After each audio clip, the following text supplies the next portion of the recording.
Hello. Hello, everyone. Good evening, Tharan and Hannah. The address.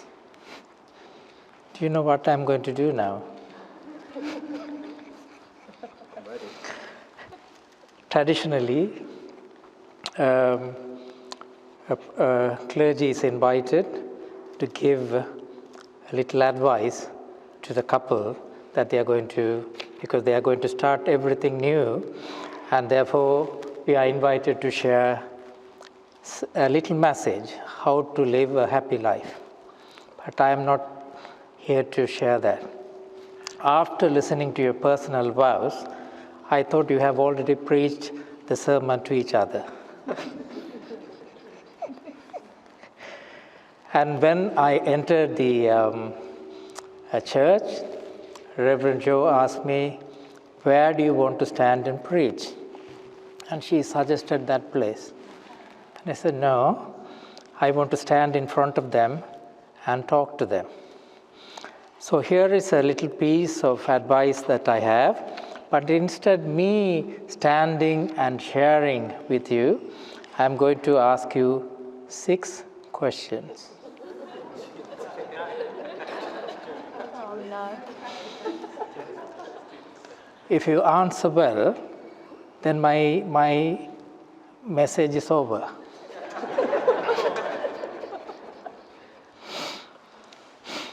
I remember a friend of mine went to take a driver's license.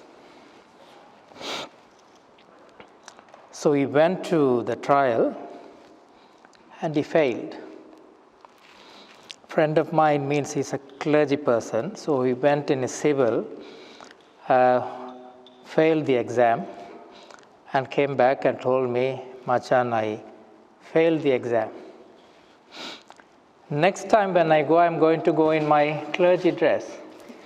So he went in his attire, properly dressed, went for the trial, and at the end of the trial, the examiner told him, "Reverend, I'm going to pass you, but you better learn to drive." The marriage is like that. There is no printed manual or a course that is available for you to do, complete, come back and do this ceremony. So you are going to learn everything from today onwards. Therefore, this exam. It's not an exam, it's some few simple questions. Number 1, do you talk to each other openly? Yes. Everything, anything, pass.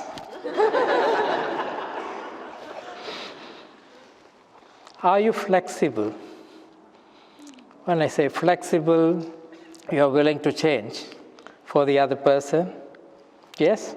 Pass. Got the hang of it.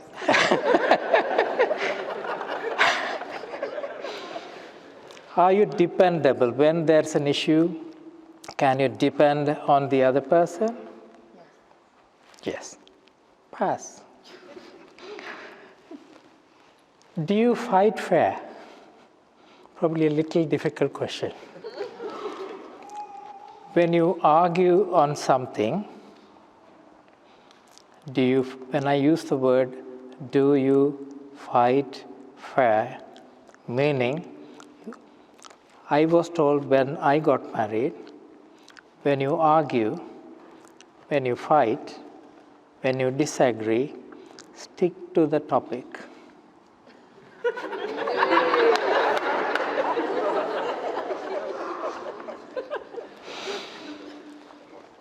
Can you be yourself in front of each other?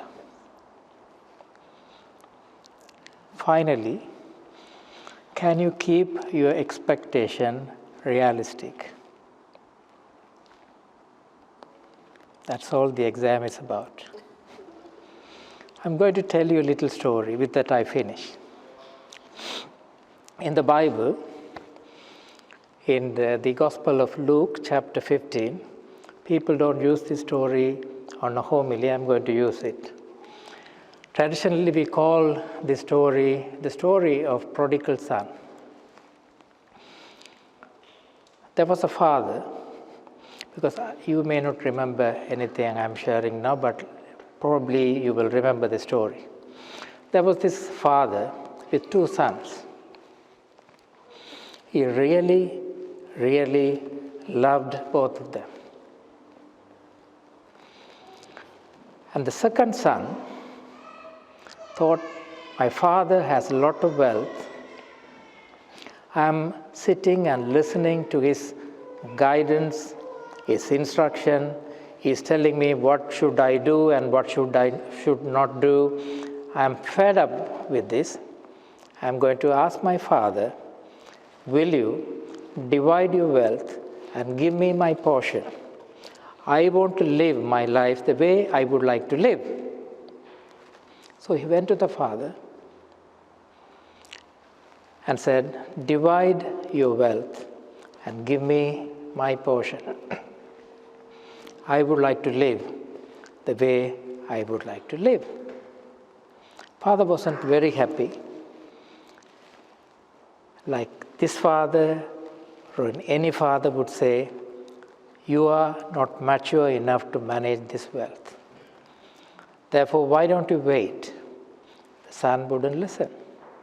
Son said, give me my portion of the wealth. Finally, father said, okay, here is your portion. Take your portion. The son took his wealth and left the house. He spent the entire wealth, to cut the story short, to spend entire wealth. He had a lot of friends, probably he went to casinos, he had parties, he enjoyed his life.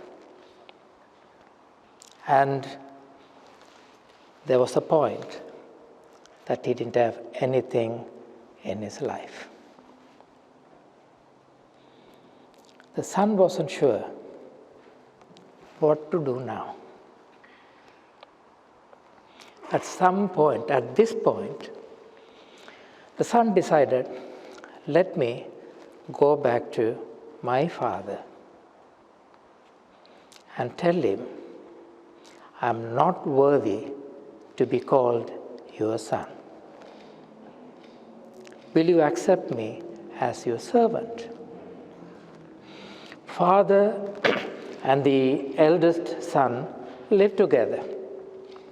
He had his wealth, they lived happily, but here is this second son, didn't have anything in his life. He went to his father and said, Father, I am not worthy to be called as your son. Will you accept me as your servant? And the father said, no, you are my son. You have come back. So I'm going to arrange a big feast and I'm going to celebrate with everyone because you have come back. He made a mistake. He lost entire wealth. He went astray, left the father, but the father loved his son. Hannah and Tharan. Marriage is like that. You don't love a person because that person is perfect. You don't love that person because that person is willing to listen to you. You are an individual and she is an individual. You grew up differently, she grew up differently. She lived in a different environment, she lived in a different environment. But you are together, not because she fulfills everything or he fulfills everything. You are here, you made your vows, beautiful vows, because you love each other. From this day onwards, if you remember this, just this simple word, I love this person who she is. You love this person who he is. God bless you.